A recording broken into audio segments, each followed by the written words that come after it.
बहराइच हिंसा के तीसरे दिन अब दोपहर तक आते आते हालात पूरी तरह से समान हो गए हैं। अधिकारियों की एक बड़ी फौज बहराइच में उतारा गया है जो लगातार मार्च कर रहे हैं और विश्वास की बहाली कैसे की जाए इसको लेकर कोशिशें कर रहे हैं। लेकिन हम जिस बाजार में मौजूद हैं ये वही हिंसाग्रस्त बाजार है जो 2 दिनों से जल रहा था। अब हालात को सामान्य करने के लिए मलबे को हटाने का काम शुरू है और अधिकारियों ने मोर्चा संभाला हुआ है। पूरे मार्केट में बार बार मार्च करके ये कोशिश की जा रही है कि हालात सामान्य है, धीरे धीरे दुकानों को खोला जाए और इस मेन रोड को जो बंद पड़ा हुआ है यहां पर अब लोगों का आवागमन भी शुरू किया जाए। आगे की तस्वीरें दिखाते हैं। ये तमाम ऑफिशियल्स हैं जो लगातार मार्च कर रहे हैं और इनके नेतृत्व में इस बात की कोशिश की जा रही है कि सब कुछ अब सामान्य हो जाए।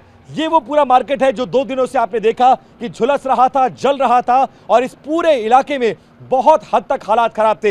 ये वो दुकान है जहां पर लूट की गई थी। इसके शटर को तोड़कर अब देखिए इसके शटर को डाउन कर दिया गया है, ताले लगा दिए गए हैं और जो बाहर बिखरा हुआ सामान था उसको अंदर सेटल कर दिया गया है। इसके अलावा पूरे मार्केट में साफ सफाई का भी काम शुरू कर दिया गया है ताकि एक बार फिर से स्थिति को सामान्य किया जा सके। और आप देख सकते हैं अधिकारियों की गाड़ियों की जो कतारें हैं वो कितने हद तक है। पूरे मार्केट में साफ सफाई का कार्यक्रम और ये वो इलाका है जहां पर तोड़फोड़ की गई थी, बाइकों को जलाया गया था और बाइकों को तोड़फोड़ किया गया था। उन तमाम चीजों को अब यहां पर हटाकर स्थिति को सामान्य करने की कोशिश की जा रही है। अलग अलग डिपार्टमेंट, चाहे वो नगर पालिका हो, इसके अलावा सीडीओ, डीएम ऑफिस से लोग हो, सबको यहां पर बुलाया गया है और पुलिस बहुत बड़ी तादाद में उतारा गया है। सीआरपीएफ से लेकर रैपिड एक्शन फोर्स का सहारा लिया जा रहा है। साथ साथ उन गांवों में भी फोर्स को उतारा गया है जहां पर विशेष समुदाय के लोग रहते हैं और उन पर खतरा मंडरा रहा था। उनकी तरफ से शिकायत की जा रही थी कि उन पर खतरा है और लिहाजा छुटपुट घटनाओं को देखते हुए वहां भी डिप्लॉयमेंट बढ़ा दी गई है। बहराइच में हालात सामान्य हो रहे हैं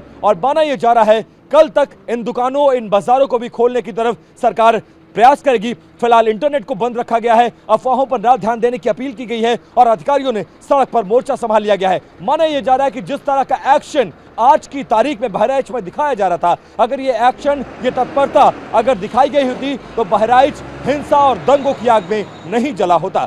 कैमरा पर्सन सुभाष के साथ विपिन चौबे, TV9 भारतवर्ष, बहराइच, उत्तर प्रदेश।